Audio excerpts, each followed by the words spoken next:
হরে কৃষ্ণ। এই হয় আমাদের গৌমাতা। আমরা সাধারণত জানি প্রত্যেক কৃষকের জন্য গৌমাতাই একমাত্র সম্বল।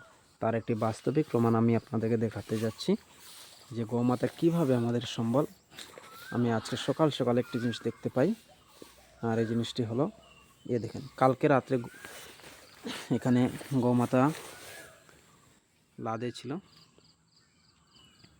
আর এই গোবরটা রাত্রে থেকে সকাল অবধি এইভাবে হয়ে যায়।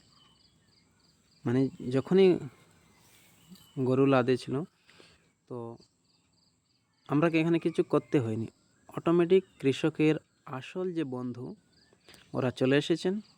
এসে এখানে ওরা যথেষ্ট খাবার পেয়েছেন, তাই খুব আনন্দের সহিত মাটিকে খুদে ওরা নিচের মাটি কেমন দেখেন, এত কাকড় মাটি কীভাবে এখানে মাটিগুলো দেখুন, পুরো এইভাবেই হয় মাটি। আরও দেখতে পাবেন এমন হয়, এখানে পুরো মাটি এমন কাকড় হয়।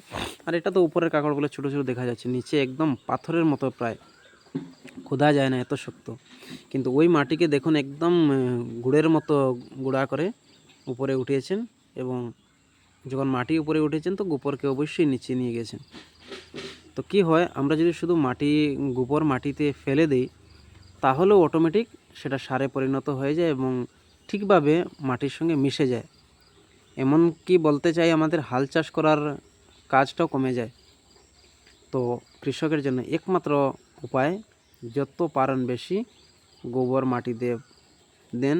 আর গোবর দেওয়ার জন্য গোমাতা পালতেই হবে। ট্র্যাক্টর দিয়ে হাল চাষ করে কখনো চাষাবাসে উন্নতি করা যাবে না, সেটা হলো বিনাশের একমাত্র পথ। ট্র্যাক্টর দিয়ে হাল চাষ করা, ইউরিয়া ডিএপি আদিকে সার বলে মেনে নেওয়া, খেতে দেওয়া তো সেটা অনেক দূরের ব্যাপার, সার বলে মেনে নেওয়াটাই আমাদের অপরাধ।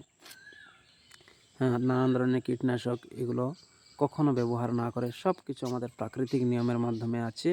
আয়ুর্বেদিক কৃষকদেরকে দেখুন, আকাশ চৌরাশিয়া, এমন আরও অনেক কৃষক আছেন, ওদেরকে দেখুন যারা প্রাকৃতিক নমুনায় কৃষিক্ষেত করেন। হরে কৃষ্ণ।